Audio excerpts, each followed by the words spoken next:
54페이지 3장 4항 본문 같이 읽어봅니다. 4항 시작. 이렇게 예정되고 미리 정해진 사람들과 천사들은 개별적으로 또는 불변적으로 계획되어졌고, 그리고 그들의 수요는 확실하고 확정적이어서 더하거나 될 수 없다.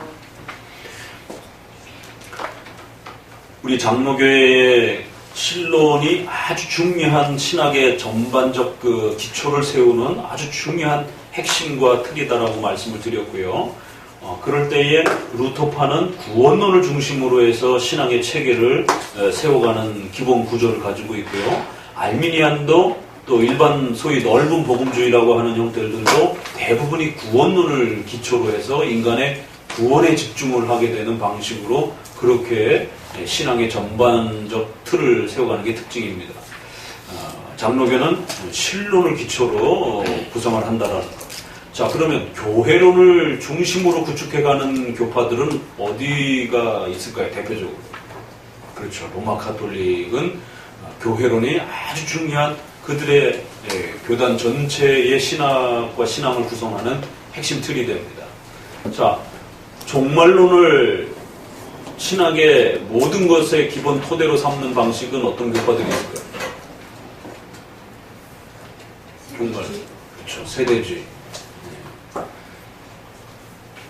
그러니까 세대라고 하는 것이 각각의 구약의 거대한 그 큰 그 사건들을 7세대로 나누어가지고 창조로부터 아브라함의 이렇게 노아의 홍수까지로 보기도 하고, 또 노아의 홍수에서 아브라함까지로 보기도 하고, 또 아브라함에서 모세까지 보기도 하고, 또 모세에서 다윗이라고 하는 또 이런 걸출한 그 사건을 기준점으로 해서, 그 다음에 또 예수님, 그러면서 자꾸 뒤로 가는 거예요. 그래서 결국 오늘날에는 마지막 종말의 시대를 앞두고 살아가고 있다라고 하면서 종말의 이러한 최후 심판만을 강조하면서 나아가는 그런 종말론 중심의 신앙의 체계와 틀이 있어요. 그래서 이 종말론을 중심으로 한 교파에서는 하나님 나라라든가 이런 것들이 또 중요한 큰 핵심 주제가 되기도 하고요. 우리 장로교는 신론을 중심으로 하고 있고, 특별히 그 신론에서는 삼위일체 하나님의 존재에 대한 부분과 하나님의 사역은 하나님의 신적 작정이라고 하는 이 두 가지로 구성이 됩니다. 하나님의 작정은 어떻게 일어나죠? 무엇으로 하나님의 작정이 표현됩니까? 소율이 문답에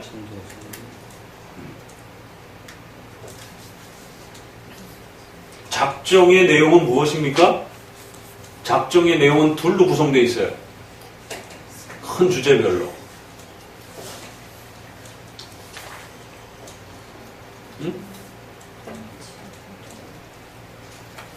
그건 섭리의 세 가지 수단이고, 인간을 어떻게 하나님이 다스려 가시느냐 했을 때 창조의 질서, 그래서 창조한 걸 그대로 보존시켜가는 거예요. 그래서 보존, 인간의 의지의 마음을 사용해요. 그래서 협력, 때로는 외부의 우발적인 그런 여러 가지 기적적인 그러한 개입을 통해서 직접적으로 역사하시기도 하시는 거예요. 정치적이고 또 자연재해적인 이런 걸 우리가 원하는 건 아니잖아요. 외부로부터 직접적으로 그렇게 통치하시는 방식으로 통치. 그래서 보존, 협력, 통치라고 하는 신비주의가 아니고, 신비주의는 기적만 바라는 것이에요. 그러나 섭리를 믿는 우리는 보존, 협력, 통치라고 하는 세 가지 수단으로 인간을 사용을 하시는 것입니다. 그럼 섭리가 하나 나왔겠죠. 작정에는 이거 기초 공부를 열심히 해야 되는 거예요. 창조와 섭리. 하나님의 작정이 뭘로 드러납니까? 어떤 내용으로 구성되어 있습니까? 하나님의 작정, 하나님이 일하시는, 뭘 일하셨어요? 창조 일을 하신 거예요. 그 창조하신 일을 섭리하시는, 다스리시는 일로 행하시는 것이. 그래서 창조와 섭리라고 하는 큰 구성으로 이렇게 되어 있는 겁니다. 보존 안에는 세 가지가 그렇게 구성되어 있는 거고, 그러면 창조 안에는 당연히 인간과 천사에 대한 창조 이야기와 그 다음에 우주에 대한 창조 이야기, 이렇게 구성이 될 것입니다. 자, 그러면 그 하나님의 작정과 관련해서 그 창조와 관련되어지기도 하면서 인간의 운명에 대한 창조와 다스림을 소개하는 것을 우리가 예정론이라고 그러는 것입니다. 그래서 예정은 하나님의 작정의 위대함을, 하나님의 절대 주권의 위대함을 가장 잘 드러내는 그러한 또 중요한 가르침이다라고 앞서 말씀을 드렸습니다. 온 우주 만물의 거대함을 창조하신 것을 볼 때 우리가 하나님의 작정이 얼마나 높고 큰 것인지를 알 수가 있어요. 그렇죠? 자, 빛이 깜빡하고 우리가 형광등을 켜잖아요. 이런 빛의 속도가 1초에 지구를 7바퀴에서 8바퀴 이런 정도를 돌아요. 어마어마한 속도입니다. 1초에 깜빡했는데 빛이 지구를 7바퀴, 8바퀴 돈단 말이에요. 그러한 빛의 속도로 1억 년을 갈 수 있는 거리를 광년이라고 그래요. 발음 좋지. 광년. 이거 그러니까 상상을 할 수 없는 거리입니다. 우주의 그 넓이라는 게 우리가 영화 같은 데 이렇게 보면 광년이라고 표현하는 부분이 그래서 빛의 속도로 지구를 7바퀴를 돌 수 있는 그 엄청난 속도로 우주선이 있다라면 그 속도를 가지고 1억 년을 갈 수 있는 거리를 광년이라고, 1광년이라고 표현을 하는데 적어도 그 광년을 뭐 100광년인지 이렇게 넘어가야만이 이제 우리가 소위 말해서 태양계를 넘어서 은하계라고 하는 데를 넘어 들여다볼 수 있는. 근데 지금은 이제 그 만원경이 발달이 돼서 그 태양계 너머까지도 이렇게 보게 되는, 거기까지 이제 우주가 얼마나 넓은지 발달이 된, 이제 과학이 발달이 된 거고, 앞으로 과학이 더 발달이 되면, 그 너머의 그 공간과 세계도 우리가 또 탐구할 수 있는 시대가 오겠죠. 그 도대체 우주의 끝이 얼마나 넓은지 우리가 가히 상상을 할 수가 없는 겁니다. 그냥 소설 속에서나 그 거리와 그 공간을 생각할 수 있는 것이지, 그 어마어마한 거리에 수천억 개의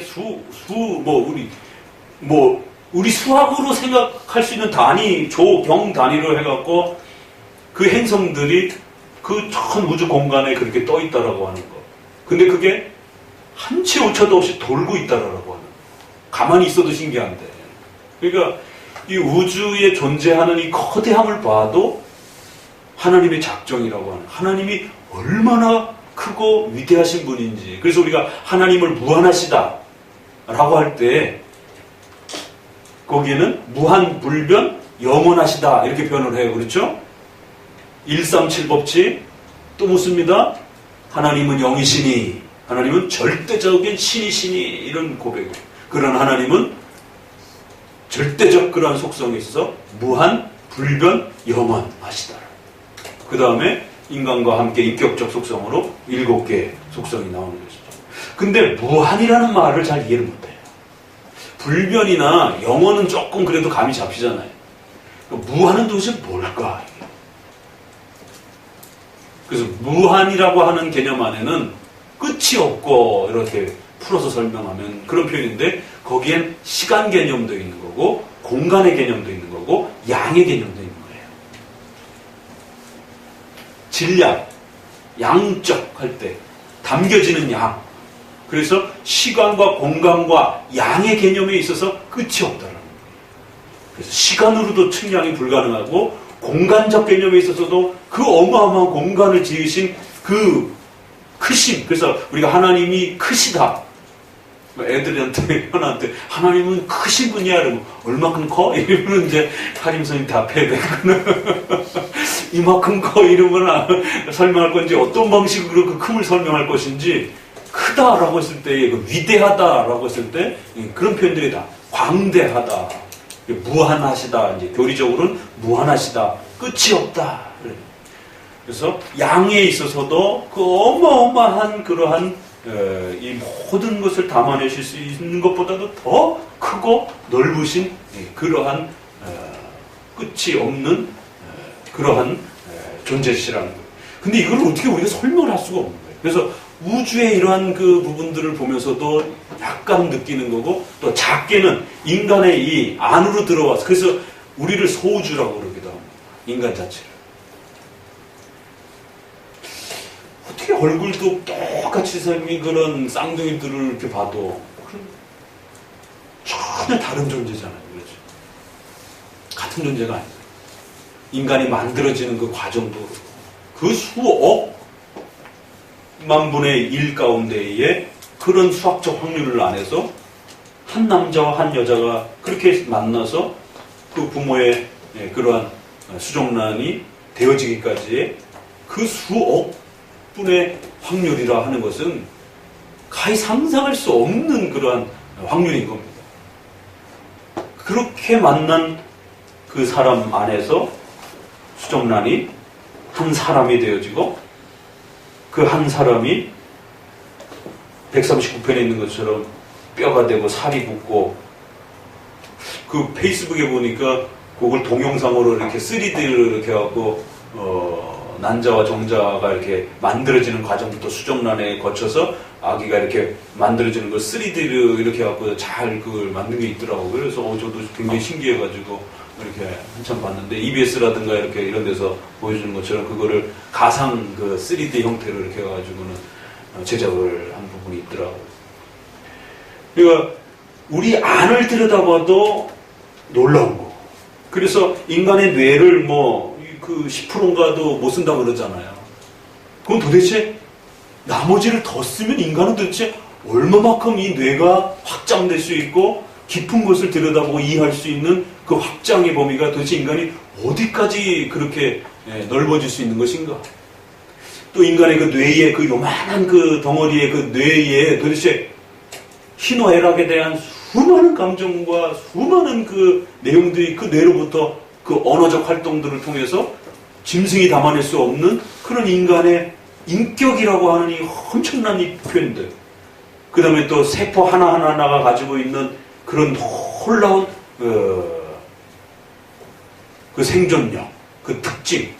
그래서 게놈이라고 하는 것이 유전자가 밝혀졌음에도 불구하고 원숭이랑 아주 많은 부분에서 비슷한 것 같은데도 근원적으로 그 유전자의 그 차이를 극복할 수 없는, 그런 거 몇 개 뽑아다가 이렇게 갖다 붙이면은 인간이 될 수 있는 그런 문제가 아니라. 그러니까 과학적으로는 분명히 그 유전자의 어떤 그 특성이 있어서 프로테이지가 별 차이가 안 나는데도 불구하고 도대체 그 몇 개의 그 유전자가 인간하고 짐승하고를 구별하는 이 엄청난 이 차이를, 그리고 또 그 자식을 키워내는 과정 속에 내 자식인데도 불구하고 이게 내 자식인지 남의 자식인지 구별이 안 될 정도로 그 인격적인 부분에 있어서의 이 자녀를 인격으로 또 이 키워가는 그 과정 속에서의 이게 차라리 뭐지? 우리 이름이? 걔가 모모라고 그랬나?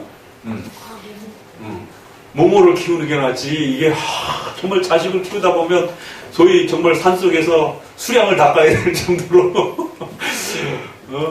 부모의 저기에는 다 돌이 몇 개씩 사가가지고 있을 정도로 그 많은 그 인격적 인내와 또 그런 성숙함 속에서 하나의 인격체를 키워내는 그 과정이 그냥 왜 이렇게 방치되고 던져놓으면 저절로 쑥 크질 않는가. 또 인간만이 수많은 그 교육과 그 가르침과 내용들을 통해서 또 다른 새로운 하나의 인격체로서 형성해가는 그런 인간의 인격적 이 신비적 세계 속에 또 세포적인 그런 세계 하나하나 속에서 도대체 인간의 그 세포의 작은 단위로 들어간, 그러니까 사람들이 상상을 해서 우주로 넘어가기도 하고 상상을 해서 인간의 세포 안으로 깊이 들어가는 작은 세계로 들어가는 영화가 나오기도 하고 그러는 거죠. 또 뇌 속으로 들어가서 뭐 이렇게 수면 세계라든가 또 막 이런 어떤 세계 속으로 들어가서 그거를 고민하면서 영화적 상상을 가지고 펼쳐내 보려고 하는.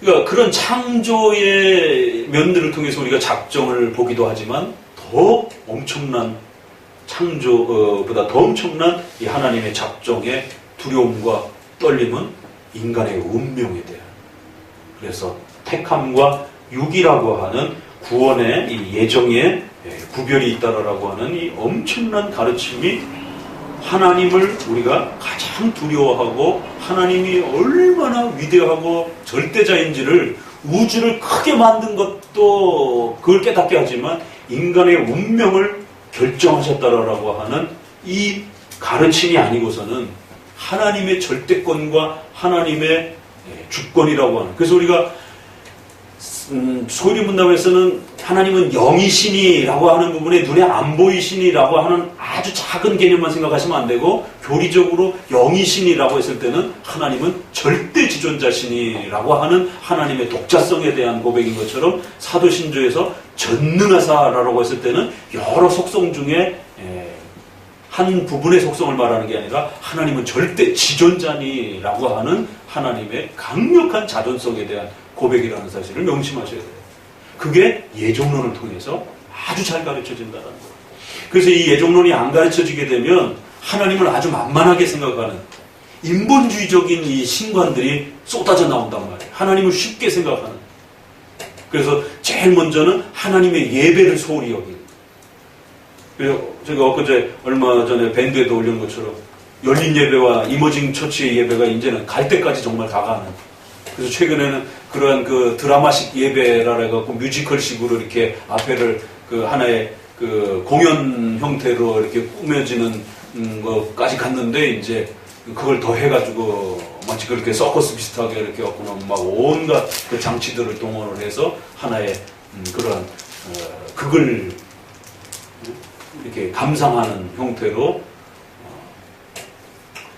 미국 교회가 이제 그런 일들이 벌어지면 한국 교회는 이제 요즘에 속도가 빨라가지고 그냥 뭐 한 2, 3년 안에 그냥 바로바로 들어옵니다. 옛날에는 한 5년씩 걸렸지만 지금은 뭐 인터넷 시대이기 때문에 1, 2년 안에도 벌써 다 들어와서 한국 교회에서 재현되어지는지 이런 일들이 벌어져요.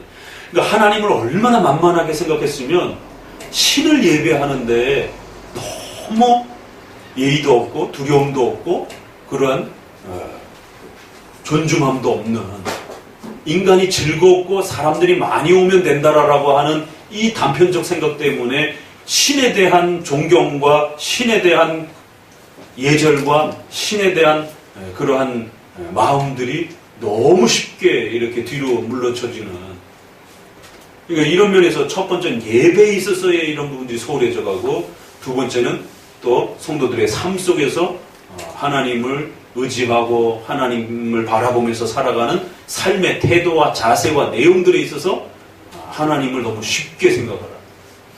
그래서 발등에 불 떨어질 때만 하나님 찾고, 또 조금 해결되면 또 까마득하게 또 하나님 잊어버리고 살고, 또 자신의 어떤 삶에 있어서 양쪽에 이윤의 어떤 목적이 이렇게 기울어진다라면 하나님의 영광과 먼저 그의 나라와 의에 대한 고민보다는 이게 더 이득이 되겠다라고 생각하면 기꺼이 얼마든지 다른 선택을 할 수 있는, 그러니까 인간의 특별히 신자들의 마음속에 하나님의 그 절대성이 우리 마음을 지배하는 그 가치관들이 너무 약화되어 있기 때문에 요일을 선택하는 그 주의를 선택하는 그 문제 하나조차에 있어서도, 또 시간을 선택하는 데 있어서도, 또 돈의 가치를 생각하는 데 있어서도 하나님의 절대성이라고 하는 개념이 우리 인생에 뭔가를 선택을 해야 할 때 두려움으로 이렇게 기준점으로 오지 않고 이윤 가치만이 더 큰 가치로 늘상 이렇게 다가와 버린다는 것이죠. 이런 부분들에 있어서 하나님의 절대성과 하나님의 주권이라고 하는 하나님의 전지전능하심이라고 하는 것에 대한 부분들을 우리가 어떻게 인식할 수 있겠느냐라는 거예요. 그것은 창조와 섭리를 통해서도 배워가지만 예정이라고 하는 이 소중한 가르침들을 통해서 이 내용들이 아주 풍성하게 드러난다는 사실을 꼭 명심해야 된다라고 말하는 겁니다. 하나님의 전능하심, 하나님의 절대주권, 하나님의 절대자로서 지존자로서의 그러한 창조주요, 심판주요, 구원자로서의 하나님에 대한 그런 경외와 두려움과 존경함과 하나님에 대한 경외감들을 잘 배워가는 것, 그게 우리 칼빈주의와 장로교회의 가장 중요한 그러한 신론의 정신이기도 하고 전체 신앙의 틀이기도 한 것입니다. 그래서 교회는 이러한 하나님이 가지고 계시는 이러한 하나님의 존재와 하나님의 속성을 성경을 통해서 부단히 깨우쳐주고 이해시키고 설득해내고 그렇게 살도록 또 돌봐주고 또 그들의 삶에 있어서 어긋난 부분들이 있다라면 교회적 질서를 통해서 부지런히 훈계해주고 바라잡아주고, 그래서 그 성도들이 하나님의 말씀을 통해서 하나님이 어떤 분인지에 대해서 눈이 열릴 수 있도록, 그렇게 높으시고 두렵고 떨리는 그런 하나님을 인격적으로 배워가고 알아가도록 열심히 성경을 통해서 자극해줘야 되고 깨우쳐줘야 되는 겁니다. 다른 거 하는 거에 시간을 보낼 여력이 없어요. 그러니까 여러분들이 이렇게 주일날 와서 정말 장로교인들은 허리 보호대를 하나씩 잡으러 교회로 오든지 뭔 대책 특수의자를 제작을 하든지 그래서 주일날은 아주 단단히 각오하시고 오셔가지고 하루 종일 예배하고 나머지 시간들은 성경 공부하고 또 말씀을 듣고 또 개인적으로 또 목사님하고 대화하면서 또 삶의 그런 또 권면들을 듣고, 이 시간을 놓치는 다른 거에 마음을 빼앗길 여력이 없는 거예요. 그 말씀을 붙잡고 몸부림치면서 적어도 주일만큼이라도 집중해서 그러한 표현들 하나하나가 무엇인지 부단히 살펴가야 됩니다. 그래서 그 모든 것들이 하이라이트로 설교를 통해서 확 쏟아지는 것이에요. 그러면 목사님도 이렇게 성경 공부하고 그럴 때는 좀 쉬엄쉬엄 하다가 힘들면 쉬었다가도 하고 막 이럴 수 있어요. 그렇지만 예배는 쉬었다가 하고 이럴 수는 없잖아요. 주일 예배는. 목사님도 주일 예배 설교를 준비할 때는 온 힘을 쏟아야 되는 것이고, 내가 그동안 배웠던 모든 것들을 집중해야 되고, 그것이 하나하나 연결되어져서 혹시라도 거기에 잘못된 사이비적인 또 아니면은 우리 칼빈주의적인 가르침이 아닌 것들이 혹시라도 있는지 표현법이라든가 또 의미상에 있어서 걸러내 봐야 되고 정리해 봐야 되고, 이런 집중들을 통해서 설교를 통하여 쏟아내는 거예요. 그래서 이제 그 조지 필드나 스펄전도 그렇고 설교 시간은 하나님의 말씀이 펼쳐지는 시간.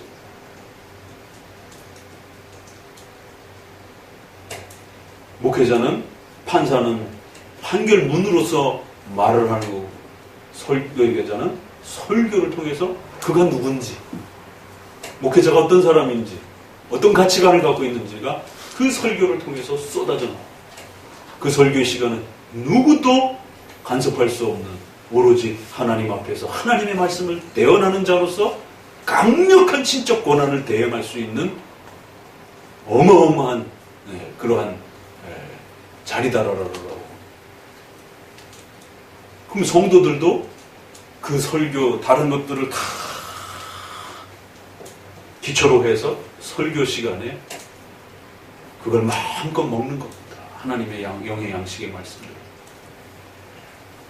그러면 그 설교를 통해서 여러분의 심령이 회복되는 걸 느끼기도 하고, 마음이 따분되고 또 이렇게 울적하고 힘겨웠던 그 삶의 고단함 속에서 그 지쳐있던 마음들이 설교를 통해서 마음의 위로를 받고, 또 그 설교를 통해서 강한 또 용기를 얻게 되고, 또 삶을 살아야 될 이유에 대해서 강력한 또 새로운 결단을 갖기도 하고, 또 여러분의 삶 속에 깊은 고민거리와 또 어떤 판단력의 부족함 때문에 고민하고 또 가정에 해결되지 않았던 그런 그 깊은 아픔들이 그러한 설교를 통해서 강력한 어떤 방향들을 깨닫기도 하고, 또 어떤 해결점에 대한 힌트를 얻기도 하고, 하나님의 약속을 듣기도 하고. 그러니까 설교는 소망도 약속도 희망도 때로는 징계와 책망과 두려움에 대한 엄중한 또 책망도 있기도 하고, 위로와 소망과 기쁨이기도 하고 이 모든 것들이 종합적으로 모든 각각의 성도들 속에 쏟아져 나오는 겁니다. 그래서 개혁주의는 설교를 통해서 하나님의 말씀을 듣는 거예요. 신비주의 동계시를 통해서 하나님의 말씀을 듣는 게 아니고 설교를 통해서 하나님의 말씀을 듣는 겁니다. 그러니까 그 설교를 듣는다라고 하는 건 어마어마한 감격스러움 속에서 그 신의 뜻을 헤아리고 듣는 자리라. 근데 그거는 그냥 저절로 되는 게 아니라 성령의 내적 은혜와 하나님의 도우심은 그건 하나님의 전적인 판단과 주심에 달려있기 때문에 어떤 방식으로 어떻게 주어질지 아무도 모르는 것이. 다만 목회자와 우리 성도들은 최선을 다해서 그 시간을 기다리고 사모하고 그렇게 귀를 기울여 듣는 것입니다. 그러니까 이제 이런 공부들 하나하나가 다 결국에는 그 설교에서 알아듣기 위해서 준비하고 또 열심히 그렇게 공부하는 겁니다. 그러니까 이러한 시간들 이렇게 장로교에 와서 부지런히 배우고 듣고 또 공부하고 또 암기해야 되고 이러면서 그 말씀 앞에서 몸부림치는 결국 여러분 자신들을 잘 그렇게 세워가고 도와주는 것. 그게 장로교의 가장 큰 역할입니다. 그랬을 때 성도가 하나님의 말씀에 대한 깨달음과 이해가 확 열리는 순간에 거기에 성령 하나님께서 역사하시면서 신비적인 놀라운 일들이 벌어지는 그게 뭐예요? 바로 인격적인 예수님과 하나님과 인격적으로 만나는 신비로운 일들이 일어납니다. 어떻게 성경을 깨닫고 이해하는 글자와 문자를 깨닫고 이해하는데 인격적인 하나님을 만나게 되는 그런 신비감을 결국 누리게 된다는 것입니다. 그래서 개혁교회는 말씀을 깨닫는 것과 인격적인 하나님이 분명히 구별되어 있지만 그 인격적 하나님이 성경을 통해서만이 깨우치기 때문에 그게 뗄 수 없이 아주 잘 이렇게 결합되어 있다는 겁니다. 그래서 고생스럽고 힘드시더라도 하나님의 말씀을 깨닫고 이해했을 때만이 여러분의 인생이 의미가 있고 그 인생이 제대로 평가되어지는 것이고 또 여러분의 가족과 자녀들과 가정 전체가 그 하나님의 말씀을 바르게 깨닫고 이해하는 방식으로부터 모든 것이 세워져 가는 거죠. 이게 깨달아지지 않고 이게 눈에 밝혀지지 않으면 집안에 돈이 아무리 많이 쌓아놓고 아무리 떵떵거리는 명예와 권력을 취하고 있어도요. 그 인생의 비참함이 오늘 문득병 황자의 소개를 통해서 가르쳐주는 것처럼 인생의 그 죄악의 참혹함의 그 비참함이 얼마나 고통스러운 것인지 더 깊이 고통을 맛봐야 알겠습니까? 그 고통과 아픔들은 여전히 우리 삶에 지배되어지고 있는 거죠. 그러니까 신명기 8장에 있는 그 말씀이 여전히 사람이 떡으로만 사는 게 아니라 하나님의 말씀을 깨닫고 이해하고 그 말씀을 통해서 하나님이 누구신지에 대해서 제대로 이해했을 때만이 인간이기 때문에 짐승은 전혀 거기에 대해서 반응하지 않지만 인간이기 때문에 인간만이 신의 그 음성을 들었을 때에 그 영혼의 평안함과 기쁨과 인간으로서 존재한다라고 하는 그 행복감에 대한 무한한 즐거움과 위로가 폭포수까지 목마른 자들은 내게로 와서 마시라라고 하는 것처럼 그건 남편과 아내지간에 자식지간을 넘어서서 내가 한 인간으로서 하나님 앞에서 찾게 되는 어마어마한 감격스러움과 기쁨과 위로감들이 찾아오는 거죠. 그래서 소요리 문답엔 즐거움이라고 표현을 하고 있는 겁니다. 한편으로는 하나님을 두려워하고 경외하면서 살아가야 되는 인간의 본질적인 목적임에도 그 목적을 제대로 성취했을 때 자동적으로 따라오는 인간의 위로와 기쁨과 행복이라고 하는 것. 이루 말할 수 없는. 그걸 위해서 오늘도 부단히 어려운 단어들과 문장들과 싸워가시면서 또 분투하셔야 되는 겁니다. 자, 그래서 그만큼 중요한 예정론이기 때문에 이 예정론은 하나님의 기뻐하시는 뜻 속에서 확정되었고 그래서 이렇게 예정되어서 확정된 미리 정해진 사람들과 천사 웨스민스터를 읽을 때는 부사, 동사를 꾸며주는 부사와 형용사들을, 명사를 꾸며주는 형용사를 아주 주의해서 읽어야 된다라고 말씀을 드렸죠. 하나님이 작정, 계획해 놓으셨는데, 결정해 놓으셨는데 어떤 방식으로 결정해 놨다고요? 개별적으로, 불변적으로. 그럼 왜 이 두 단어를 썼을까? 그럼 분명히 이 두 단어에 대한 반대자들이 있는 겁니다. 한편으로. 그래서 예정은 되었는데 확정적으로, 불변적으로 그렇게 확정된 건 아니다. 유보적으로, 임시적으로 그렇게 예정되어 있는 것이지. 이건 전형적인 알미니안주의자들이잖아요. 오늘날 세관점하고 우리가 구원 받아서 천국 갈지 안 갈지 확정적이지는 않다는 거예요. 지금은 확정적이지만 조금이라도 너가 등한시해가지고 나태해지거나 게을러진다라면 얼마든지 다시 지옥에 떨어질 수 있다. 이게 로마 카톨릭의 연옥 개념이 바로 여기서 나온 거고. 그러니까 오늘 우리 시대에도 하나님 앞에서의 구원을 확정적으로, 불변적으로 가르치지 않는 가르침들이 수두룩하단 말이에요. 그러니까 이제 이것을 구원파라든가 이런 데서는 지나치게 확정적이고 지나치게 불변적으로 또 가르치는 거예요. 거꾸로.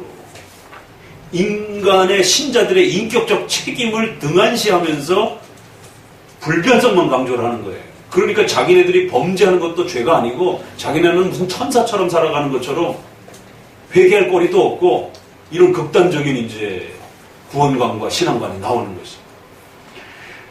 그런 부분에 물론 이제 이단들도 있지만 여기서 불변성이라고 하는 것은 알미니안주의와 이런 복음주의권에서 우리의 구원이 확정적이지 않다라고 하는 이제 이런 부분들을 주장하는 것에 대해서 강력하게 저항하면서 하나님이 우리를 선택하시고 예정하신 것은, 그래서 우리가 믿음으로 주님을 깨닫고 그 주님께 나아왔을 때 우리가 얻게 되는 이러한 칭의와 구원의 기쁨들은 불변적이고 확정적인 것이지 그렇게 막 왔다 갔다 하는 게 아니라는 것입니다.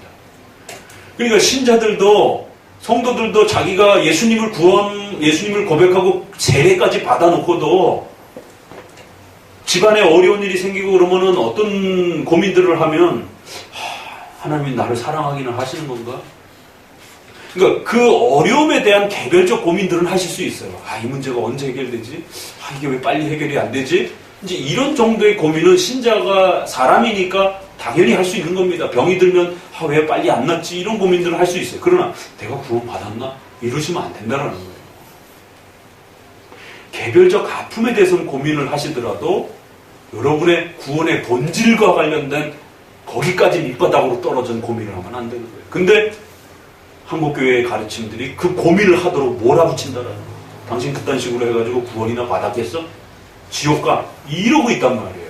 그러니까 성도들이 더 불안해지는 것이죠. 한쪽에서는 너무 불안을 없애버려가지고 문제인 거고, 한쪽에는 너무 불안 심리를 이용하는 것도 문제인 것이고, 다 문제예요. 그러면 장로교는 어떻게 하느냐?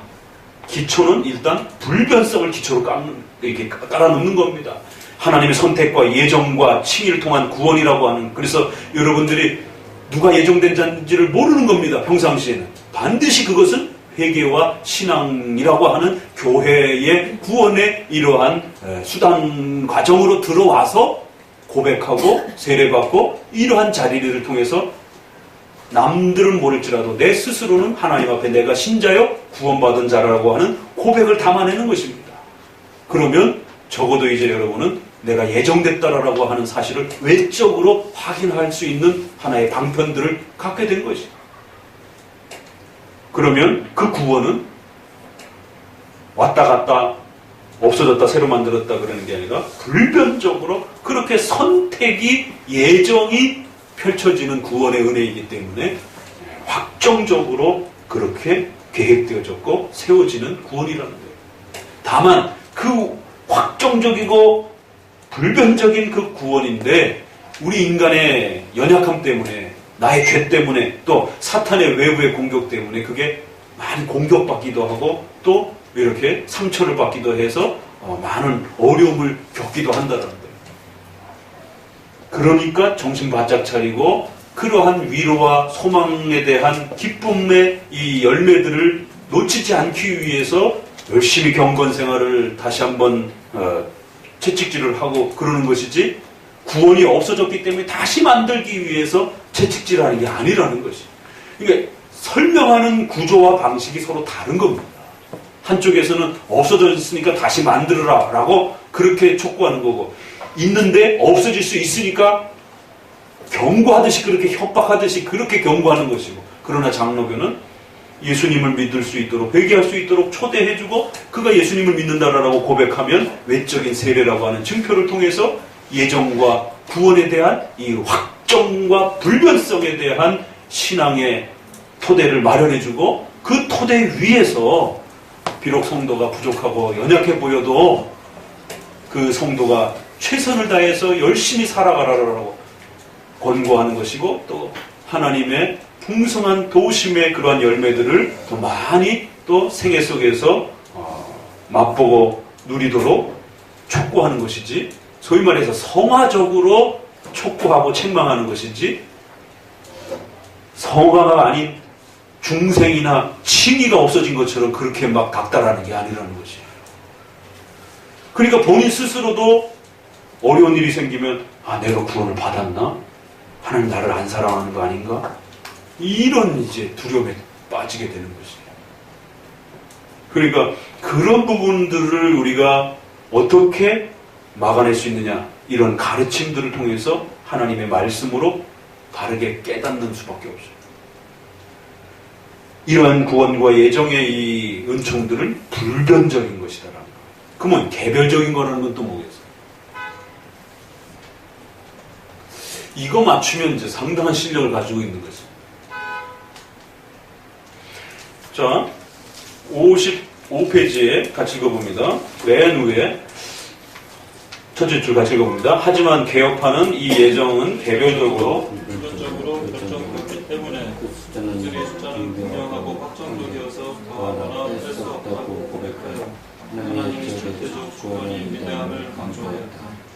이처럼 예정을 말할 때는 확정적이며 불변적으로 말하는가, 아니면 불확정적이며 유보적으로 말하는가, 엄청난 차이를 나타냅니다. 이제 분량 때문에 조금 더 설명을 해야 되는데 좀 아쉬움이 있긴 하죠. 개별적으로는 조금 더 설명을 많이 못했어요.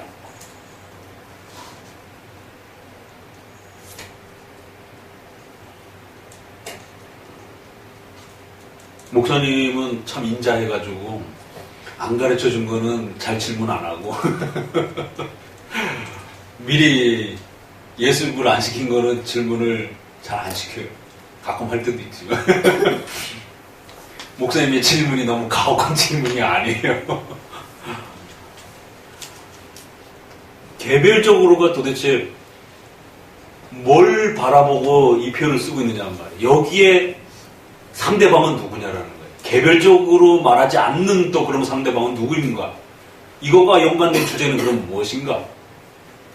우리 최근에 이것 때문에 아주 그냥 여름을 아주 뜨겁게 또 이렇게 달고 놓기도 했어요. 응? 김 이사님은 좀 이따가 하더라고요. 우리 저기 최 군대님, 예? 이건 뭐와 관련돼 있어? 개별적이라는 말이. 좀 불특정 다수가 아니라 계속 강조해왔듯이 특자들, 하나님께서 창세전에 예정하신 특자들,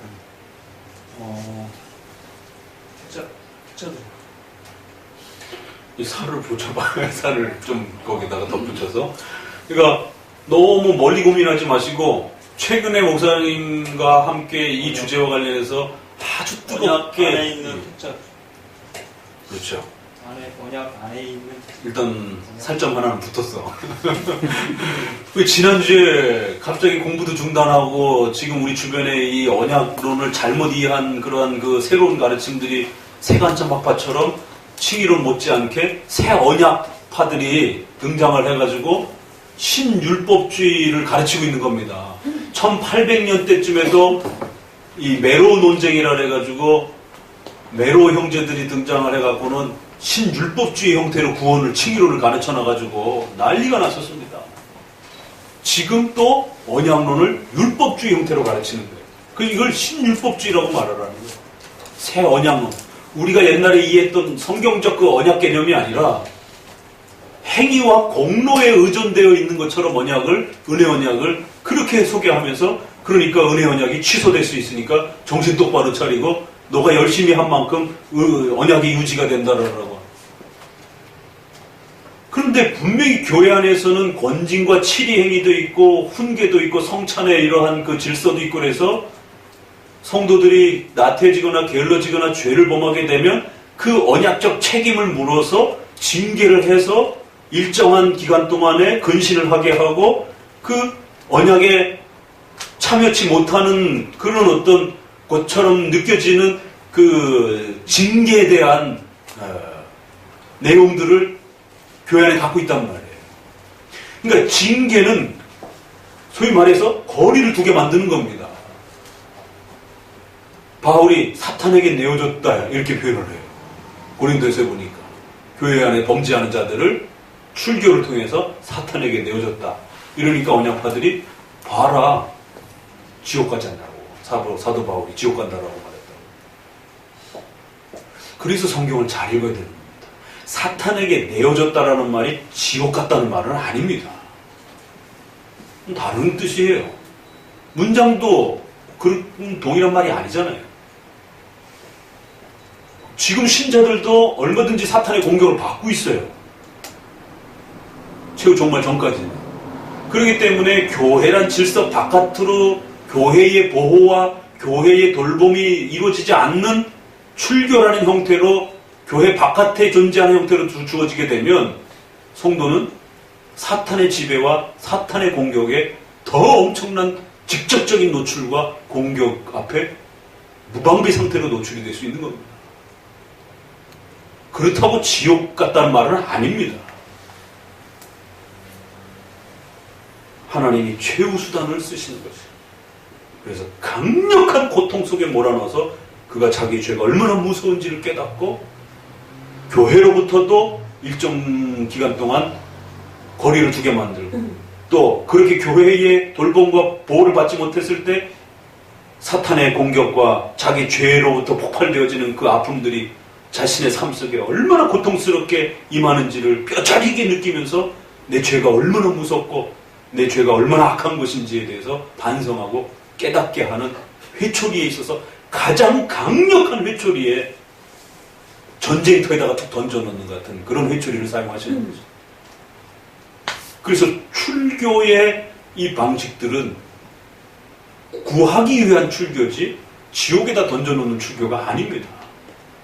그래서 디사이플린이라고 하는 영어에서 그 말의 권징의 개념도 훈련이라는 개념이 있는 것이지 떨어서 아예 잘라서 버리다라는 개념이 아니에요.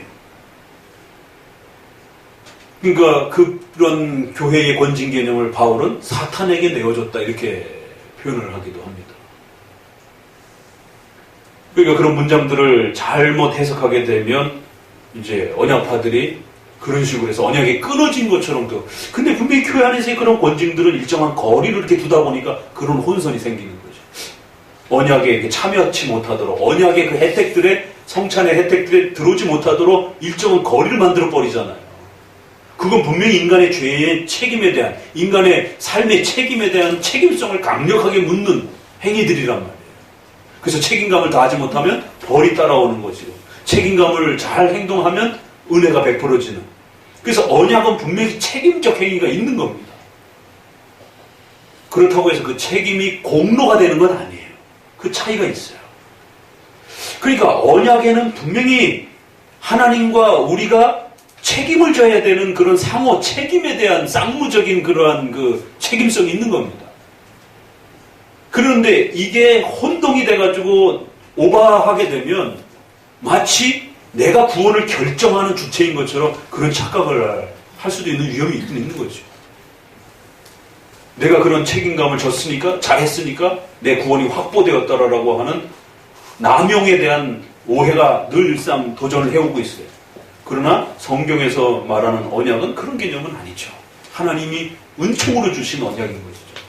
그러나 그것이 집행되어져 가는 방식에 있어서는 분명히 하나님의 책임과 인간의 책임이라고 하는 부분이 일정한 상호 서로 협조를 이루면서 상과 벌이 조화롭게 그렇게 언약속, 약속이라고 하는 방식을 통해서 이루어져 가는 거예요. 약속이라는 말 그대로 지키면 잘해주는 거고 안 지키면 안 지킨 것에 대한 대가가 따라오는 겁니다. 그러니까 일정한 그 권징과 징계를 통해서 혜택을 잃어버린 것처럼 느껴지는 그러한 교회적 의식들과 수단들이 집행이 되어져 가는 거예요. 그러니까 이 부분을 잘못 보고서는 알미니안주의자들과 인본주의자들이 봐라 은혜 언약에서 떨어졌지 않느냐 이렇게 오해를 하는 거예요. 그러나 장로교가 이걸 집행하는 것은 너가 은혜 언약에서 떨어졌으니까 너 조심해. 너 다시 들어와서 그런 개념이 아니라는 겁니다. 그가 불변적으로 확정적으로 있는 그 구원을 잘 관리해주기 위해서 그러한 징계와 훈계 절차를 가동시키는 것이에요. 그래서 이걸 부성적 징계라고 회초리라고 말을 하는 거고, 그래서 이제 목사님이 조금 돌려서 조금 편하게 표현하기를 죽어서는 지옥을 안 갈지라도 이 땅에서 지옥의 고통을 맛보는 회초리를 한번 맞아보려면 구원이 취소는 안 돼도, 왜냐면 우리는 예정론이라고 하는 이 엄청난 그 기준점이 있기 때문에 함부로 구원이 취소되는 것처럼 설교하거나 그렇게 내 스스로도 자괴감에 빠져가지고 그런 식으로 이해하시면 큰일 납니다. 물론 구원판처럼 남용의 위험은 있어요. 그렇다고 구대기 무서워가지고 우리가 이 확정성을 안 가르치면 더 큰 걸 잃어버린다는 거죠. 그 구대기가 약간씩 스물스물 우리의 무지함 때문에 파고 들어오려고 할 수도 있어요. 그러나 이제 교회를 통해서, 주의 종을 통해서 또 이렇게 깨우쳐 줄 테니까 걱정하지 마시고 확정성에 대해서 강력하게 용기를 갖고 마음의 이 불변성에 대해서 용기를 갖고 사시라는 거예요.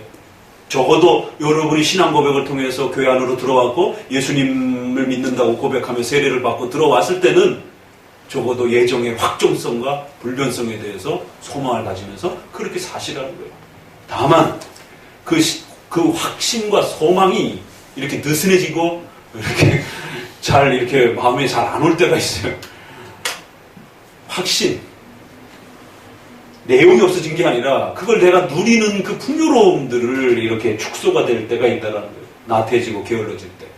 그래서 그럴 때는 구원은 취소가 안 되지만 이 땅에서 지옥을 맛볼 수 있는 그런 하나님의 무서운 회초리를 한번 맞아보려면 나태해지거나 게을러지든가 함부로 행하라라고 엄중히 책망할 수 있는 그런 표현을 우리가 쓸 수 있는 것입니다. 그러니까 불변성에 대한 부분을 이제 그렇게 취급해갈 때 개별적으로라는 말이 언약과 관련해서 아주 중요한 또 논쟁이 지금 벌어지고 있는 거예요. 역사 속에서도 그렇고. 그래서 언약론을 가르치는 분들이 언약이 취소가 되는가 안 취소가 되는가.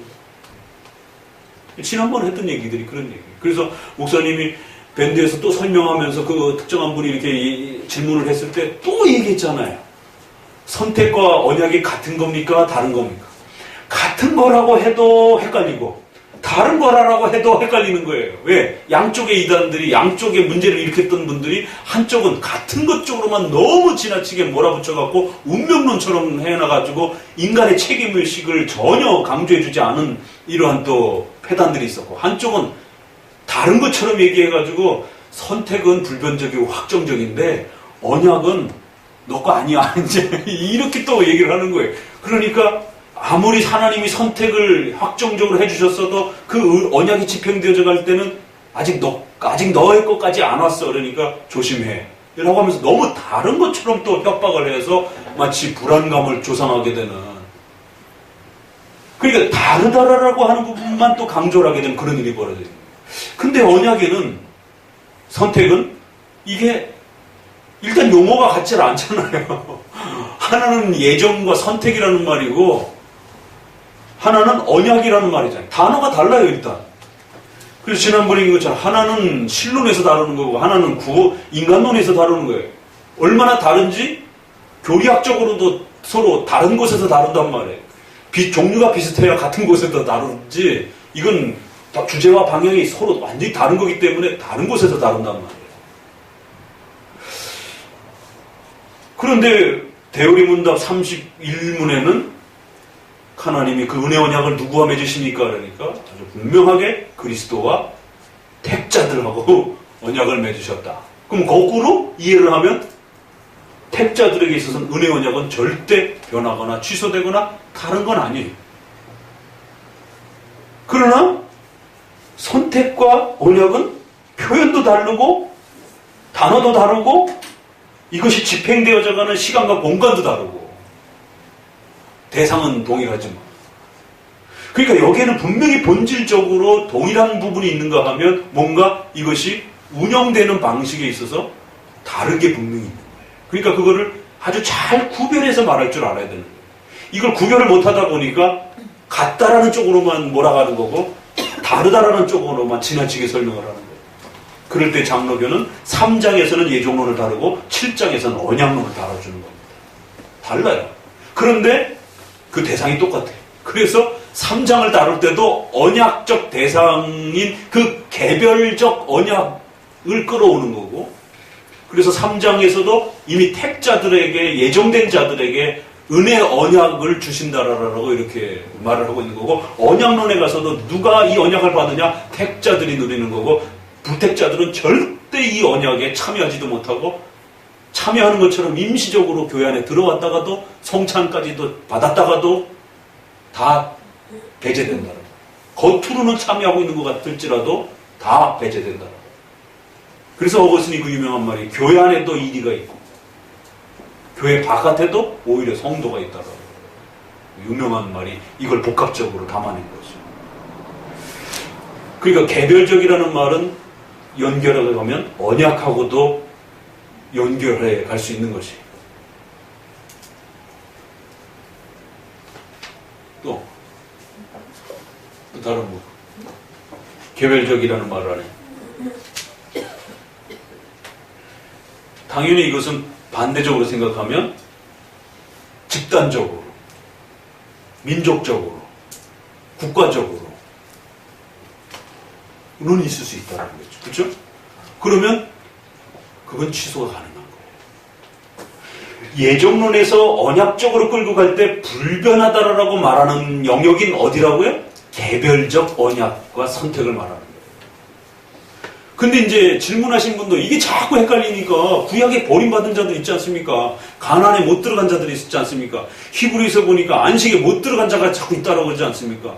또 히브리서에 한번 비침을 받고 취소가 그러니까 참 감남나무 돌감남 성경에 분명히 아브라함의 자손이고 은혜 언약에 참여했는데 취소가 된 자들이 있는 것처럼 말을 하고 그러면 이 사람들이 진짜 취소가 된 건지 아니면 이 사람들에게 준 언약이 진짜 은혜 언약이 아니라 행위 언약인지 다른 언약인지 이게 계속 헷갈려 돌아가는 것입니다. 그러니까 요것만 딱 정확하게 정립되어 있으면 헷갈리지 않습니다. 이스라엘에게 준 것도 모두 다 동일하게 은혜 언약인 거예요.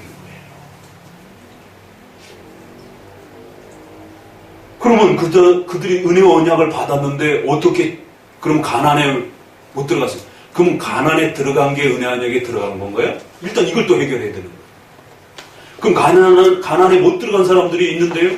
모세도 못 들어가고 아론도 못 들어가고 구약의 그 걸출한 그 인물들이 다 못 들어갔어요.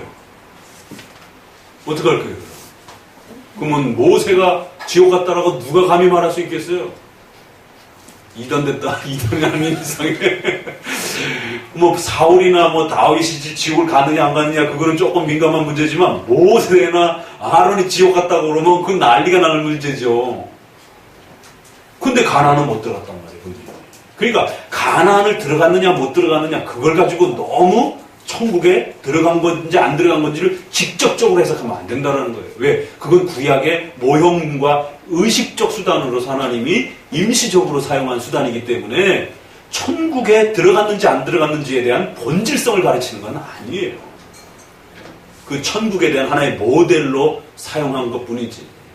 그러니까 과감하게 모세도 어떤 이유와 어떤 교훈적 목적 때문에 모세조차도 하나님 앞에 잘못을 하니까 과감하게 스톱을 못 들어가도록 하나님 확 스톱을 시켜버리잖아요. 그러니까 분명히 민족적으로 임시적으로 국가적으로 또 자기 집안에서 아버지 밑에 같이 태어났는데 아브라함의 아들 누구죠? 이삭과 이스마엘. 이스마엘에 대한 문제. 또 그러면 이삭의 같은 아들들인데 야곱과 에서의 문제. 그럼 에서는 어떻게 할 건가? 그러니까 민족적뿐만 아니라 가족적으로도. 그러니까 로마서에서도 그렇고 말라기서에도 그렇고 내가 에서는 그래가지고 더 일을 먹었는데 어제 일을 많이 해가지고 야곱은 사랑하고 에서는 버렸다라고 말한다. 아니 어떻게 아브라함의 자녀인데 이삭의 자녀인데 그럴 수 있는가? 그럴 수 있다라는 거예요. 가족적 선택, 임시적 선택이라고.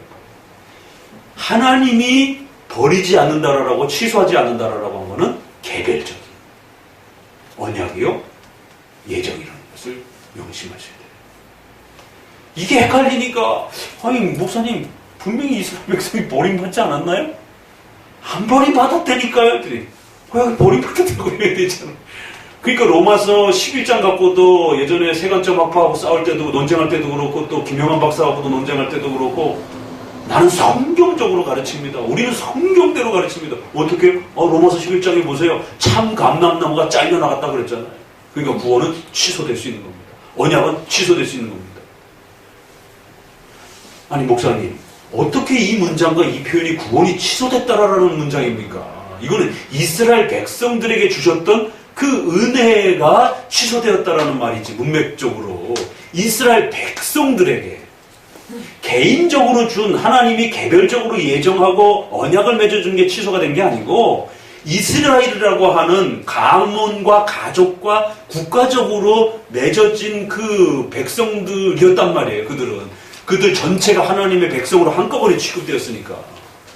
그런데 하나님은 그들 가운데 개별적 예정과 선택을 불변적으로 확정해 놓으신 거고 가족적으로, 민족적으로, 국가적으로 그렇게 임시적으로 은혜 언약으로 불렀고 세워놨던 그런 그 임시적 선택과 언약들은 얼마든지 취소 가능하도록 그렇게 사용하실 수 있다는 것입니다. 그럼 이제 또 거기서 또 따지고 물 수도 있어요. 아니 그럼 왜 민족적 선택은 취소하게 만드시고 개별적 선택은 그렇게 불변합니까? 그 내가 어떻게 하라고 하나님이 그 성경에서 그렇게 말씀을 하시는데 하나님이 그렇게 하실 수 있다라고 하는데 그럼 이제 거기에부터의 질문은 이제 호기심 질문이 되는 거예요. 그러면 당신이 하면 더 나을게 할 것 같아? 결국 하나님의 자리를 넘어서게 되는 고민이 되어버리게 되는 거죠.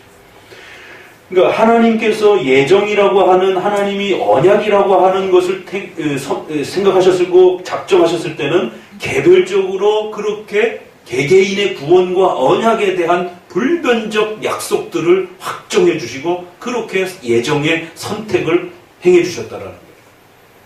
그래서 개인의 구원을 그렇게 담보를 가져주신 거예요. 그리고 나머지 부분들에 대해서는 얼마든지 임시적으로 그렇게 또 구약과 신약을 다르게 공간적으로 시간적으로 다르게 쓰실 수 있다라고 그렇게 맺어요. 그러니까 이 언약을 민족적으로 맺은 것이다라고 생각하게 되면 심각해지는 거예요. 그러면 구약에 맺은 언약은 다 취소가 되고 그러니까 세대주의에 빠진 겁니다. 세대주의는 각각의 노아의 언약, 아브라함의 언약, 다윗의 언약, 모세의 언약이 다 깨졌다라고 해석하는 겁니다. 그래서 세대주의가 중심으로 삼는 원리가 언약론이에요. 그래서 지난주에도 말씀드린 것처럼 언약론에 잘못 빠지면요 그 미로에서 못 헤어나옵니다. 우리나라가 세대주의에 그토록 영향을 받은 건데 그 신학 원리는 언약론이라는 사실. 그래서 각각의 언약을 중심으로 해서 세대가 구성이 됐는데 그 언약이 인간에 충실하지 못한 면 때문에 깨졌다라는 거예요. 그러니까 오늘 우리 시대는 종말의 마지막 시대를 살아가면서 그 언약에 마지막으로 충실된 자들만이 14만 4천 명이 거기에 들어간다라고. 그러니까 거기서 약간 떨어내면 여호와 증인들이 그 14만 4천 명을 문자적으로 해석해서 어떻게 참여할 것인가를 그렇게 또 끌어내는 거죠. 세대주의자들도 그렇게 또 언약을 중심으로 해서 언약에 어떻게 누가 참여하는가에 대해서 또 그런 식으로 또 끌어내는 거죠. 그러나 장로교는 처음부터 불변한 거예요. 아브라함 때부터 다윗과 모든 역사 속에서 하나님이 개별적으로 선택하는 거죠. 그리고는 이스라엘의 그 언약에 대한 것이 법으로 표출이 됐잖아요. 그렇죠? 이런 약속, 저런 약속, 이런 게 하나의 법으로 주어졌단 말이에요. 근데 그 법이 의식법이 있고 이스라엘이 국가와 교회가 하나다 보니까 정치법이 있고 하나는 종교법이 있더라고요. 도덕법이라고 해요. 신앙법이죠. 그래서 이 도덕법은 구약이나 신약이나 동일하게 지켜지는데 의식법과 이 정치적 규율들은 간음하다가 잡히면 돌에 맞아 죽습니다. 2명의 증인만 세우면. 부모 말 안 듣고 악행을 저지르면 제사장에 끌고 가갖고 증거만 되면 돌에 맞아 죽어요. 이스라엘에서 가장 무서운 극형 처벌이 돌로 때려 죽이는 거예요. 그 금방 안 죽어요. 십자가 처형처럼. 자녀들은 조심해야 돼. 까마귀가 그 눈을 파먹을 것이다라고 시체를 뜯어먹을 것이다라고. 까마귀가 부정한 짐승이거든요. 그게. 개가 이세벨을 피를 핥아먹고 뜯어먹었잖아요. 이세벨을 하나님이 진노하실 때, 이세벨에게 진노하실 때 그렇게 이스라엘 역사에서 아주 가장 더럽고 부정한 그러한 취급받는 짐승에게 의해서 먹힐 것이다라고 하는 최고의 벌을 그런 식으로 표출해낸 거죠. 그러니까 이 구약의 형벌법들이, 정치적 형벌들이 그렇게 정치적으로 사용되는 부분이 있단 말이에요. 근데 이건 임시적으로 사용했다라고 웨스트민스터에 그렇게 정리를 해준 거란 말이에요. 성도들이 성경을 다이렉트로 읽으면 이 의식법과 성전 예배와 이 형벌에 대한 형벌법과 신앙적 규범의 법들이 다 연속되는 것처럼 보여요. 그러니까 종교적 의식을 연속시키니까 안식교인들이 나오는 거고, 정치적 형벌법들을 연속시키니까 이제 세대주의라든가 극단적인 이제 이슬람과 같은 이제 그런 형태들이 나오는 거고. 그러면 성경에 이게 두 개가 중단됐다는 말이 있나요? 있으니까 장로교는 교리적으로 그것을 중단됐다라고 그렇게 교리적으로 정리를 해준 겁니다. 왜? 성도들은 어디 있는지 그걸 잘 못 찾잖아요. 성경을 이제 막 읽는 사람이 어떻게 찾겠어요? 그게 구약의 그런 의식들과 정치적 형벌들이 중단됐다라는 말들이 어디 있겠어요? 그러니까 교리문답을 통해서 도와주는 거예요. 히브리서라든가 옛 모양의 이런 방식으로 가르쳤고, 이제는 그리스도께서 오신 다음에 더 확실한, 이게 여러 군데 있는데도 불구하고 우리가 그 구절이 그런 걸 뜻하는지 잘 모르는 겁니다. 그래서 앞선 선조들이 성경 구절에 이런 근거와 이런 내용들을 통해서 또 예수님이 성전을 헐라 그러니까 아무도 구약의 예식이 중단됐다는 걸 생각 안 하잖아. 그걸 어떻게 헐어요? 40년 가까이 진 성전을. 그리고 어떻게 3년 만에 다시, 3일 만에 어떻게 다시 짓습니까? 그러니까 구약의 그 성전이 중단된다라고 하는 걸 그 누구도 생각하지 않고 거기에 대해서 깨닫지도 못하고 이해하지도 못하는 거예요. 예수님, 그건 바로 참된 성전이 그리스도 자신을 말하는 거고, 그래서 성전이 이제 중단될 거고 결국 그리스도를 통한 예배로 전환되어야 된다라고. 그러니까 성경을 관심 있게 조금만 읽어보더라도 얼마든지 구약의 그러한 의식법들이 중단되었고 또 정치적 형벌들이 중단되었다라는 것들을 충분히 할 수가 있단 말이에요. 그런데 종교적인 이런 도덕법적으로 신앙법적으로 가르쳐준 그 규범들은 구약이나 신약이나 또 동일하게 지켜지는 이제 언약 규범들로 형성이 되는 거예요. 십계명을 중심으로 해서. 그러니까 이 대상에 있어서도 개별적이냐 민족적이냐에 대한 이 혼동이 있었던 것처럼 그 민족들에게 주신 언약의 규범과 법을 해석할 때도 분명히 거기에다가 하나님이 이스라엘에다가 십계명 줄 때 각각의 의식법과 정치적 형벌법을 줄 때 뭐라 그랬어요? 영원한 법이다라고 이렇게 던져주시는 거예요. 그래서 제가 그 구절들을 따로 찾아가지고 밴드에다 올려놓기도 했잖아요. 그렇죠? 영원한 규례니라.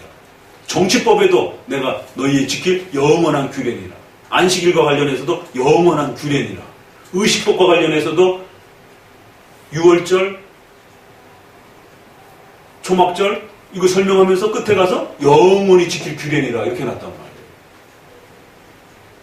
그러니까 안식교인들이 봐라, 성경에 문자적으로 분명히 6월절과 안식일을 영원히 지키라라고 하나님이 영원히 규범으로 주신 것이지 이게 임시적으로 줬다는 말 없다. 근데 우리 장로교 목회자들은 그 영원히 주신 규례라는 개념 안에 임시적으로 하나님이 민족적으로 국가적으로 그렇게 그리스도께서 오시기 전까지 쓰시는 것이 복합적으로 이 개념 안에 들어있다는 것을 해석해낸 거예요. 그래서 율법에는 1용도도 있고 2용도도 있고 3용도도 있고 형식면에 의식법과 형벌법도 있고 도덕법도 있다라고 하는 임시법도 있고 영원한 법도 있다라는 게 겹쳐 있다라는 것을 복합적으로 구성하는 형태로 주셨다라는 것을 발견한 겁니다. 그러니까 하나님이 여기부터는 여기까지 임시법이고 여기부터는 여기까지는 영원법이야 이렇게 던져주신 게 아니에요. 그냥 영원법이야 이러면서 그냥 던져놓으신 거예요. 그런데 구약이 살아가는 요만큼 신약까지는 그것도 그들의 시간 개념에서 보게 되면 100년도 못 사는 인간 입장에서 보게 되면 구약이 모세 율법을 주고 1500년을 살았단 말이에요. 뭐 영원한 것처럼 충분히 느낄 수 있는 시간입니다. 그럼 하나님이 틀렸다라고 말할 수 없는 거예요. 그러니까 그 영원의 개념을 하나님이 어떤 식으로 사용하시는가는 우리하고 개념이 다른 문제입니다. 그래서 하루가 1000년 같고 1000년이 하루 같다라고 했을 때 그 시간의 방식들을 그렇게 사용하시는 방식도 하나님이 시간을 만들었고 구약과 신약을 그렇게 전환시키는 그 때가 참회라는 것도 하나님이 정한 시점이지 우리가 정한 시점도 아닌 것이고 그러면 여기부터 여기까지의 시간도 영원한 거고 여기부터 여기까지 시간도 또 영원한 겁니다. 그래서 하나님은 그리스도께서 오시기 전까지는 그렇게 단편적으로 사용하는 방식도 얼마든지 하나님 사용하실 수 있습니다. 왜 그렇게 사용합니까? 라고 물을 수 있는 문제가 아니에요. 그러니까 겨우 대답이 나오는 정도는 성경이 구약은 아직 어린 시대다 이렇게 말을 합니다. 예수 그리스도에 대한 충분한 그런 가르침이 명확하게 아직 하나님이 주시지도 않았고 드러내시지도 않았기 때문에 구약은 어린 시대. 그래서 뭐라고 말하면 이걸 뭐라고 번역해야 될지가 참 어려워요. 뒤에도 나와요. 미성년 교회, 미숙한 교회. 그럼 뭐라고 했으면 좋겠어요? 유아기 교회. 뭐 다 그런 표현들이 다 나와요. 그 이제 웨스민스터 번역할 때 그 유아기 교회, 어린 교회, 미숙한 교회, 뭐 이렇게 하나님 보시기에 구약은 아직 어리다라는 겁니다. 왜? 예수님이 직접적으로 오시지 않았기 때문에.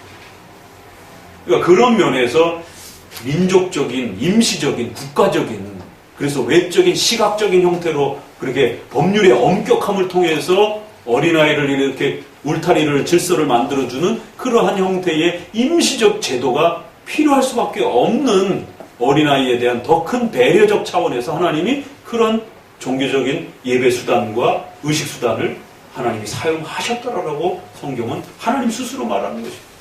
그래서 예수님이 오셨을 때는 더 분명한 것이 나타났기 때문에 모형과 그림자는 더 이상 쓸 필요가 없다라고. 아, 그러면 앞에 거는 모형과 그림자로서 어린 거였구나.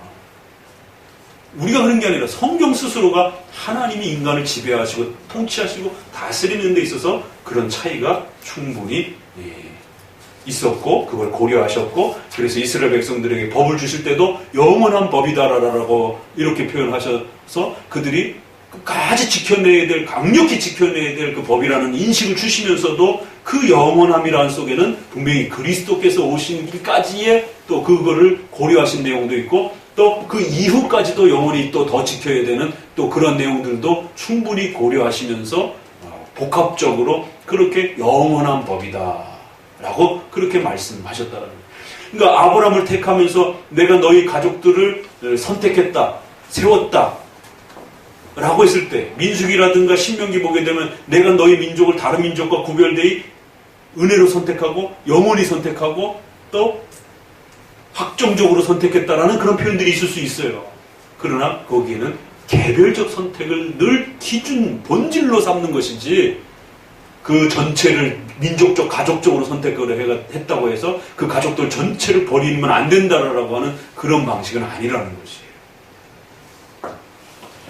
그래서 개별적으로 선택할지 민족적으로 선택할지 그건 하나님 스스로 결정하시는 겁니다. 그러니까 하나님의 절대 주권성의 하나님의 자존성의 개념을 우리가 놓쳐버리게 되면은요 매 주제마다 매번마다 따지게 돼요. 그건 왜 그렇게 했는데요? 그건 왜 이렇게 했는데요? 그걸 우리가 어떻게 합니까? 그건 하나님이 그렇게 정해놓은 창조 질서인 거예요. 그 창조 질서에서 어긋나는 게 이제 우리의 문제인 것이죠. 그 창조 질서를 그렇게 왜 정해놨느냐고 그러면 그건 하나님이 이거 너무 힌트를 너무 많이 빼냈는데 그만해야 되겠다. 다음 주 설교 하나님이 원하셨다라고. 그래서 우리 칼빈주의 최고의 대답은 마지막 가서는 하나님이 원하셨다. 이거 힌트 너무 좋소. 그래서 그 문둥병자의 고백 안에 도대체 이게 원한다는 게 뭔가?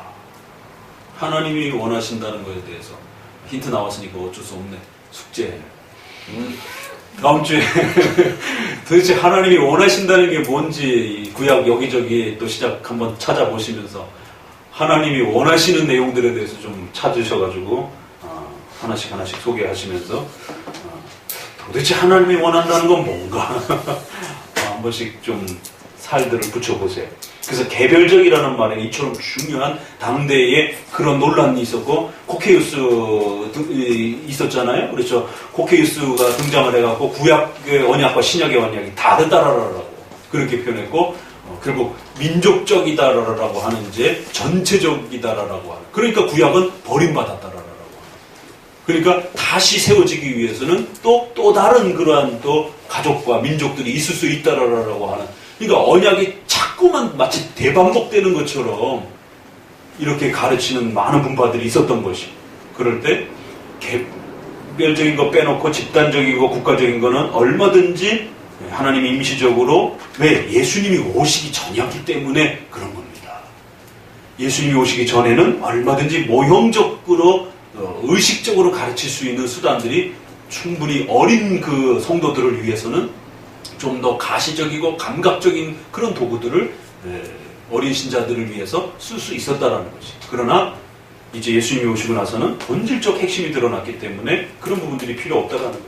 그래서 개별적인 이러한 선택과 언약의 그런 확정성들은 분명하고 틀림이 없는 것이지만 임시적으로 사용했던 가족적이고 민족적인 이런 부분들은 얼마든지 임시적이어서 그것이 취소되거나 그것이 또 가나안에 또 모세조차도 가나안에 못 들어가는 일들이 벌어지기도 하고 또 구약의 많은 그런 12지파의 이러한 그 지파들이 징계받아가지고 죽었어요. 그러면 지옥 간 겁니까?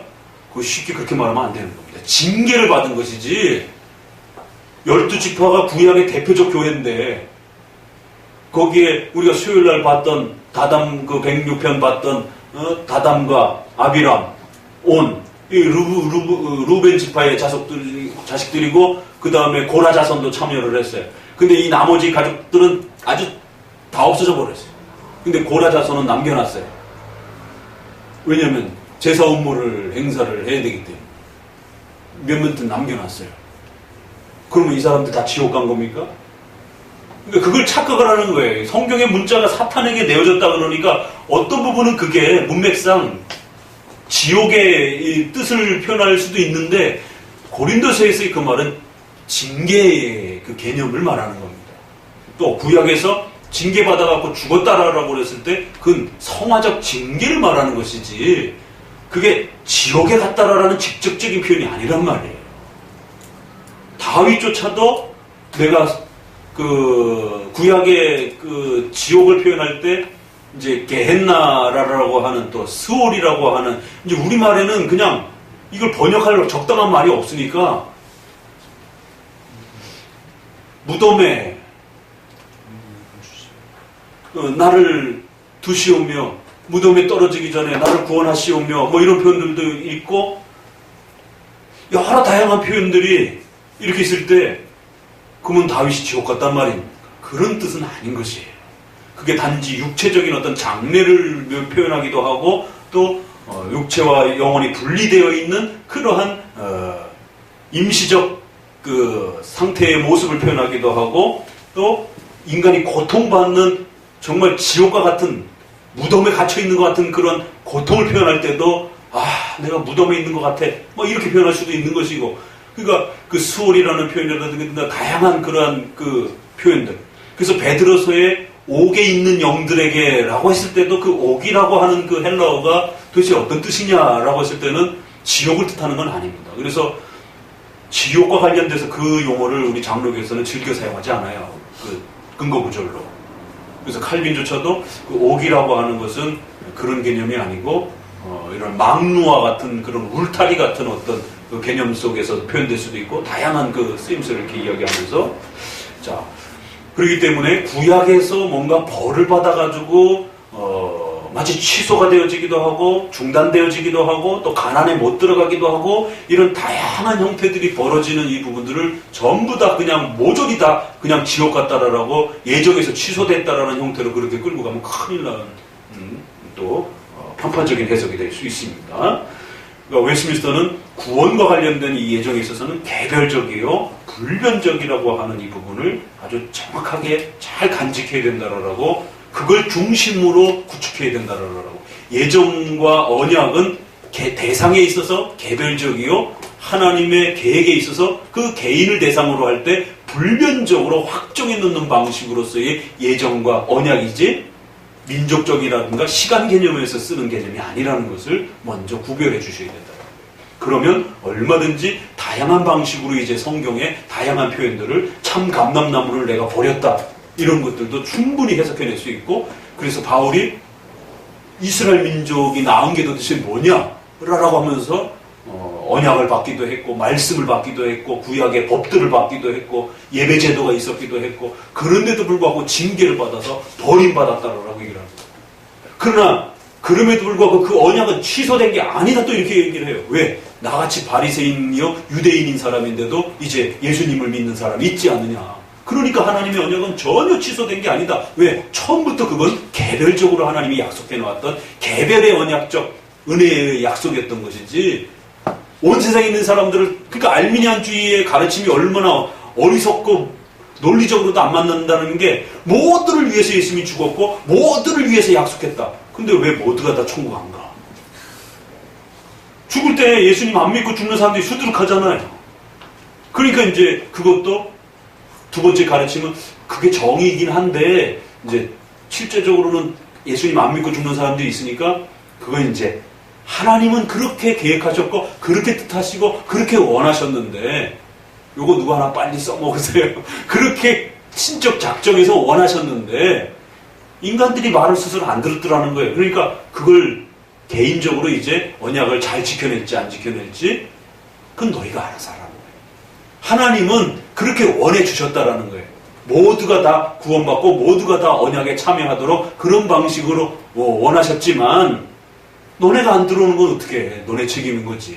그러니까 이제 두 번째 단계에서 알미니안주의들이 말 싹 돌려가지고 하나님은 그렇게 원하셨던 거고 그렇지만 실제적으로 지옥 예수님 안 믿고 죽는 사람들이 수두룩하니까 이제 그 구원받기 위해서는 그 개인이 어떻게 그 언약에 참여할지 말지에 대해서 또 스스로 그 언약을 지켜내느냐 못 지켜내느냐에 따라서 결정되는 것이다. 그러니까 취소가 되는 사람들도 있는 것이다. 그러니까 논리적으로는 모순인 거예요. 그러니까 하나님은 원하셨지만 그 원하는 게 이루어지질 않는 거예요. 그러니까 무능력한 하나님이 돼버리는 거예요. 그리고 또 개인적으로도 그 언약을 자기가 잘 유지를 했지만 또 그것도 얼마든지 또 취소가 되는 것이에요. 왜? 중간에 나태해지고 게을러지게 되면. 그러니까 꼬리를 물고 계속 모순이 발생이 되는 겁니다. 그래서 그렇게 말하면 안 되고 개별적으로 확정적이고 불변적인 것이 분명한 것이고 그래서 구약에도 신약에도 꾸준히 계속되는 겁니다. 성취돼가고 있는 거예요. 유대인들 중에서도 택함 받은 백성들이 개별적으로 개인적으로 그렇게 언약을 맺은 백성들이 시므온, 안나, 12제자, 바울 이런 사람들이 다 유대인임에도 불구하고 버림받지 않고 그 중에서 개별적으로 택함받은 자들이 속속히 다 주님께로 돌아오는 거예요. 그러나 민족적으로 그렇게 하나님의 백성으로서 그 시대 전체의 특정한 어떤 역할을 감당해 주기 위해서 가족적으로 민족적으로 이렇게 쓰임받았던 그런 형식들은 하나님이 이제 더 이상 쓰지 않는다라는 것이죠. 그건 얼마든지 취소할 수도 있고 변경할 수도 있고 또 조정할 수도 있는 문제라는 거죠.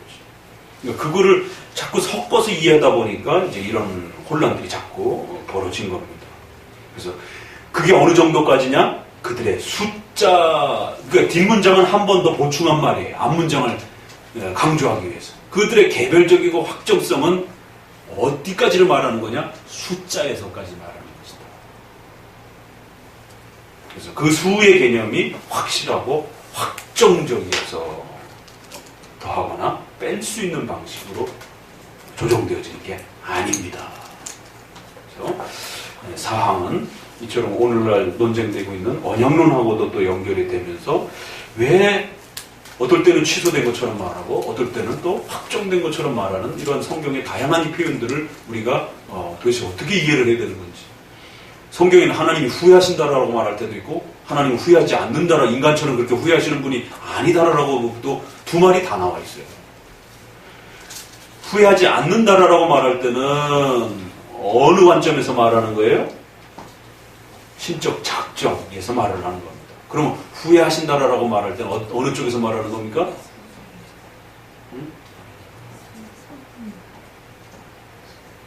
그러잖아요? 네.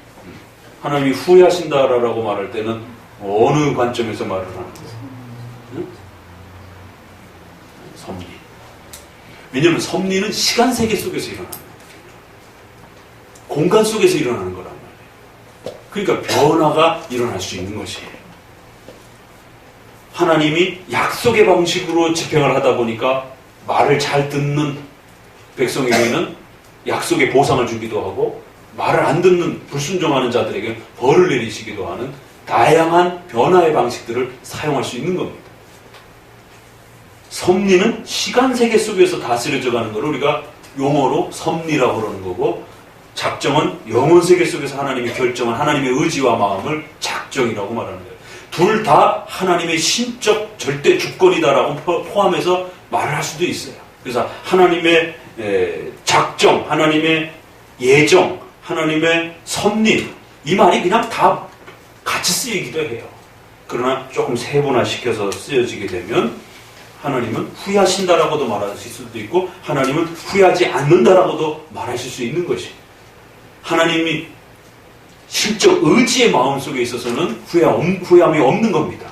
그러나 그거를 집행하는 방식에 있어서 창조 이후에 인간을 만들어 놓고 그 인간의 의지의 마음속에 인간이 선택하고 스스로 행할 수 있는 그러한 인격을 담아 놓으셨을 때는 이들이 어떻게 행하고 어떻게 반응하느냐에 따라 하나님의 또 그 상벌 개념이 대응하면서 하나님의 역사를 이끌어 가시기 때문에 기계가 아니란 말이에요, 인간은. 그렇기 때문에 상벌의 개념이 따라붙는 것이에요. 그래서 약속이라는 개념으로 하나님이 행위 언약도 맺어주신 것이고 또 약속이라는 개념으로 은혜 언약도 맺어주신 것이에요. 그래서 서로 상호 조화를 이루면서 그렇게 그 역사가 집행되어져 가도록.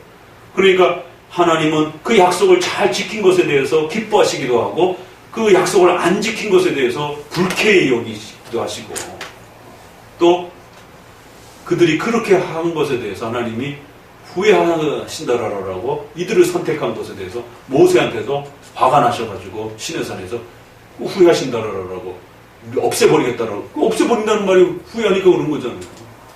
그래서 내가 다시 만들겠다고 그러지 않았습니까?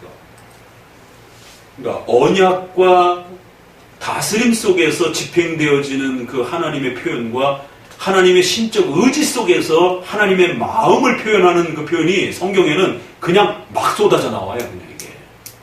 그러니까 이제 그걸 구별 없이 우리가 읽을 때는 이게 하나님의 의지가 이게 바뀐다는 말인지 하나님이 이스라엘 백성들을 다루는 방식이, 집행 방식이 바뀐다는 말인지 이게 구분이 안 돼요. 그러니까 이사야를 통해서 히스기야 왕한테 너 당장 죽을 것이다. 가서 말해. 그래서 이사야가 열심히 가서 히스기야 왕이여 당신 죽는다고 합니다. 하나님이. 그러니까 히스기야가 깜짝 놀라고 이사야 나가고 나서 하나님 살려주세요. 그러니까 성전 끝에 나가기도 궁 나가기도 전에 하나님이 히스기야가 하나님 앞에 기도해서 15년을 내가 연장해 주기로 마음을 바꿨다. 가서 15년 더 살 거라고 약속해줘라. 예? 뭐요? 금방 죽는다고 그러지 않습니까? 아니, 말한 지 얼마나 됐는데, 그 성경 보면은 그 궁을 나가기도 전에 이렇게 돼 있어요. 가서 더 산다라고 그래. 그러면 그 말을 전하는 선지자 입장에서 뭐가 돼요? 그래도 얼마든지 그렇게 하실 수 있는 분이에요, 하나님은. 왜? 하나님은 주인이니까. 주인과 이 개념을 잘 우리가 알 수 있는 게 이게 애완기록이다 보면 주인이라는 개념을 우리가 놓치기가 쉬워요. 하나님은 주인이라는 거예요. 그래서 하나님이 원하시는 그 두 번째 누가 힌트 빨리 써보세요. 주인이라는 개념도 그 원하시면 개념 안에 들어가는 겁니다. 하나님이 우리가 우리 안에는 본능적으로 알미니안적 인간 중심적 사고가 있어갖고 왜 하나님 그렇게 해요? 이런 이제 질문과 원망들이 호기심과 물음들이 하나님을 향하여 신을 향하여 버릇없이 계속 마음에 품고 있는 거예요. 조금만 가르침을 진행하다가 막히고 어려워지면 그거 왜 그렇게 하시는데요? 이제 이렇게 묻게 되는 거예요. 그러면 성경은 하나님이 원하셔서 그렇게 했다 이렇게 말을 합니다. 왜 남자와 여자를 창조하셔서 여자가 남자를 속여가지고 죄를 범하게 만들었어요? 여자와 남자로 창조하신 거를 어떻게 설명할까요? 대답할 수 있는 성도 있으면 제가 밥 한 끼 사드릴게요. 그 하나님이 원하셨다는 말밖에 더 이상 대답을 어떻게 할 수 있겠어요? 중립적인 존재로 천사는 성이 없다라고 만드셨죠. 만들 수 있는 능력이 없는 게 아니라 천사는 그렇게 만들었잖아요. 중립적 존재로 성이 없잖아요. 근데 인간은 남자와 여자로 만들었어요. 그럼 하나님 똑같이 중립적인 존재로 만드시지 왜 인간만 남자와 여자로 만들어놔가지고 짐승들도 있긴 있네요. 수컷과 암컷이 있어가지고 이렇게 복잡하게 이렇게 살아가게 만드셨습니까? 하나님이 원하셨다라고 밖에 대답을 못하는 거예요. 자, 정리합시다. 그래서 그 수에 있어서까지 확정적이다. 꼭 기억하세요. 하나님의 절대 주권을 우리가 잘 이해하고 받아들인다는 게 이렇게 어렵고 힘든 겁니다. 자, 웨스민스터는 이렇게 나옵니다.